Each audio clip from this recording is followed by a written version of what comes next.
pizzería? ¿Conocen por acá, por el barrio, alguna? Sí, pizzería está lleno, pero a mí me gustan en particular dos. Hay una muy buena, ya clásica, que queda en Corrientes, casi sobre Medrano, que se llama Pim Pum, que se especializa en pizza al molde, y hace muy buenas empanadas fritas también.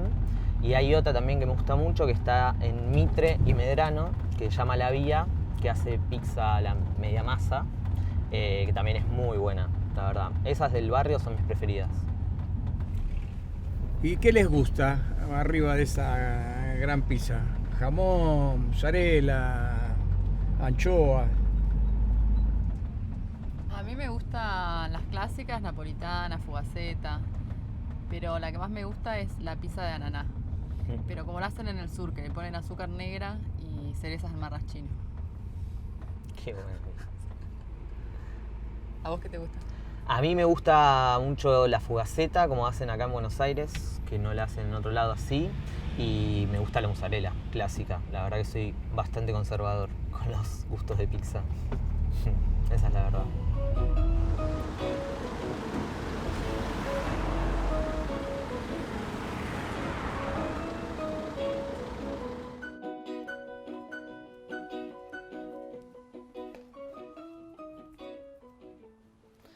Ah, mirá, está el último de Valeria Tentoni. Ah, ¿ya salió?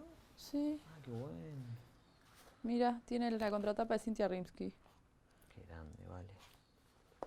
Va a ser clásico. El Joshua, el Todas de Joshua. Ah, lo hicieron cocido. Muy bien. Excelente. Sectorizado. 4 papeles tiene este libro. Muy bueno.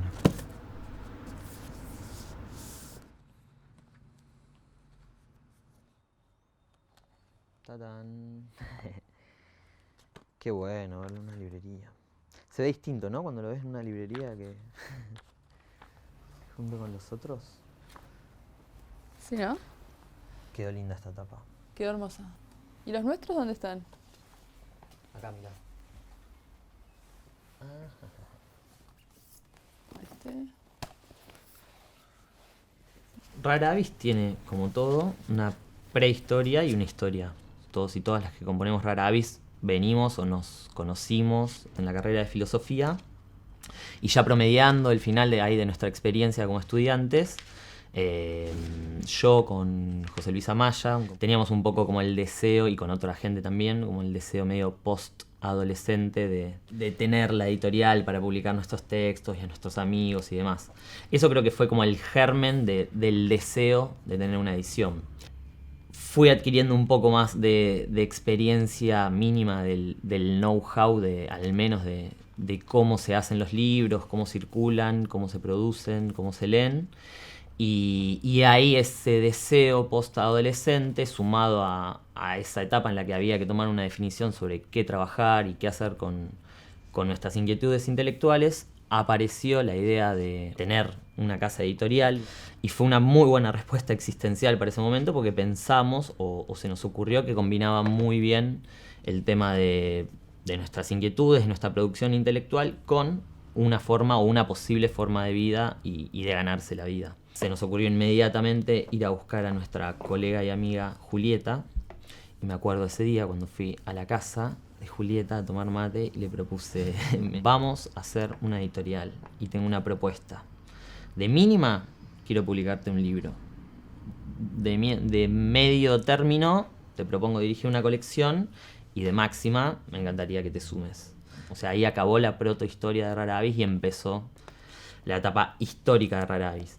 Entonces, desde ese momento, el grupo fundador se completó con una cuarta integrante, que es Florencia Ponce García, que también en ese momento estaba trabajando y sigue trabajando como librera, y además tenía la particularidad de venir de una familia de imprenteros. Parecía que era un gran aporte, sobre todo para la parte de producir libros. Cuando comienza la historia de Rara Avis, tenemos como 2 años o año y medio de trabajo silencioso, donde básicamente nos dedicamos al logo, a las cuestiones legales, a investigar temas de derechos, de contratación de traducciones, y a pensar un poco qué libros finalmente queríamos publicar y cómo. Y comenzamos trabajando con el título de Nietzsche, que nos llevó una cantidad de tiempo enorme porque era una traducción y no sabíamos que llevaba esa cantidad de tiempo y de trabajo. Y después con la colección de dramaturgia, que es algo que nos resultó más sencillo como de realizar. La construcción del catálogo la pensamos siempre como en función del ensayo filosófico sobre todo, y dentro de eso nos interesaba mucho hacer hincapié en las traducciones, como tener una política de traducciones bien curada, refinada, hacer mucho eje en eso. Nos pusimos efectivamente a trabajar en esa línea, empezamos como decía Juli, a contratar derechos, sobre todo a investigar, a hacer nuestras primeras negociaciones y fracasar. ¿Y qué pasó? Argentina. Nos agarraron 2 devaluaciones seguidas y entonces toda esa estrategia que teníamos pensada en función de construir un catálogo sobre la traducción y sobre el ensayo, tuvimos que reformularla un poco rápido y a la fuerza, y decidimos darle aire o darle más peso a una colección que estaba pensada como en un segundo momento de la editorial, o sea, en un momento temporal, no digamos en un momento de importancia, que era la colección que finalmente terminó siendo la colección Gallinero de Dramaturgia. Sí, que fue un descubrimiento también, darnos cuenta de la gran... Sabíamos que había una gran producción, pero poder como sintetizarla, condensarla y generar tantos títulos fue realmente como... superó nuestras expectativas al respecto, ¿no? Invitamos a Alberto Antonio Romero, que es, como decía, además de eso, es dramaturgo, autor y artista. Y galerista. Y galerista. Fue la verdad que un agenciamiento ideal porque, además de que confiamos muchísimo en su criterio y teníamos mucha coincidencia, Beto es muy hábil y muy para trabajar y muy talentoso para trabajar, y armó la verdad que una colección que a nosotros nos conforma muchísimo, en alto grado. Y además sumó esta idea que creo que es una identidad de la colección, que es sumar en las tapas el trabajo con algún artista o artista contemporáneo, que me parece que es como un punto alto y bastante identitario de la colección. Nuestra idea con el catálogo es generar materiales de intervención que puedan servir de insumos. Que el libro sea lo más prolijo, profesional y bien presentado, sin perder accesibilidad económica, es decir, que no sea un libro carísimo, que sea un libro que se pueda comprar, que se pueda leer y que sea hermoso, porque un poco por el pan y por las rosas, ¿no? Digamos, queremos todo, queremos que sea lindo el libro también. El libro no es que hay libros objeto, el libro es un objeto, o sea, el libro tiene una materialidad absolutamente opaca, y creemos que si esa materialidad no fuera tan fundamental en el libro, no fuera tan opaca, el libro hubiera corrido la suerte del CD, por ejemplo. Entonces, si partimos de esa base, si la materialidad del libro efectivamente es tan importante, la estética de ese objeto material es fundamental. Por eso también nos dividimos así, ¿no? Como que básicamente la editorial cuenta con una parte de edición, una parte específica de producción que piensa eso, la materialidad del libro y cómo hacerlo del mejor modo posible.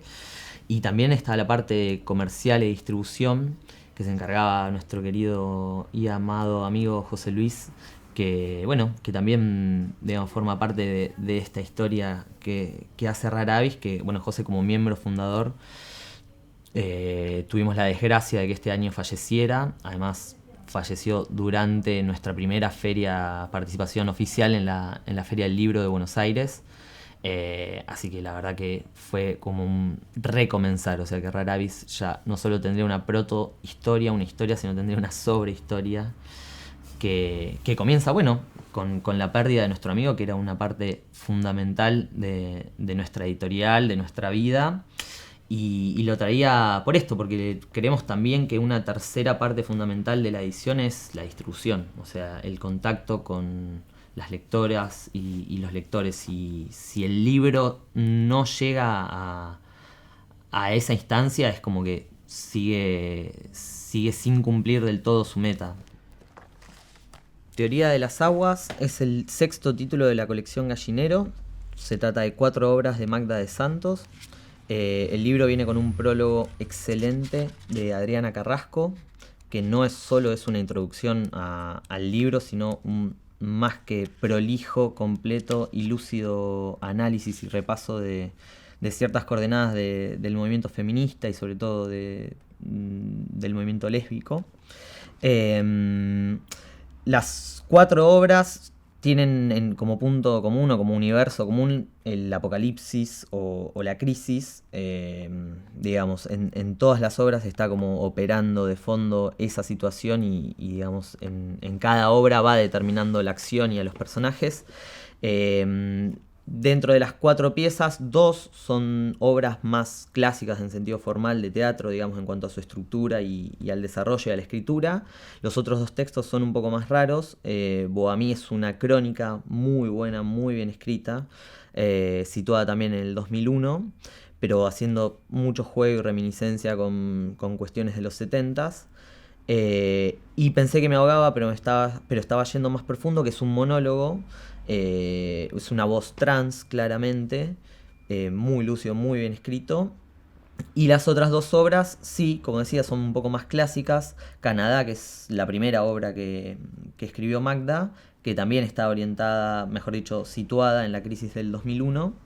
Y presenta ahí un grupo bastante eclético de personas que viven juntas, que tienen relaciones poliamorosas y planean todo el tiempo fugarse de Argentina hacia Canadá. Eso va a ser como el eje de la obra. Y finalmente Inundación, que sí es una obra propiamente apocalíptica, también está ambientada en La Plata en un clima post-inundación. Y los personajes son una pareja lésbica que se apropia de un niño de casa cuna que queda abandonado tras la inundación. Ese es como el núcleo dramático de las obras. La ilustración de tapa es de Anna Wong y me parece que es un libro muy bueno para leer contemporáneamente, sobre todo porque hace un aporte a un tipo de literatura que, si bien ahora está floreciendo, creo que todavía no hay tanto. Y es un libro muy bien escrito. Rescato muchísimo la pluma que tiene Magda, además de sus construcciones dramáticas. Así que Teoría de las Aguas de Magda de Santo, el último título de la colección Gallinero.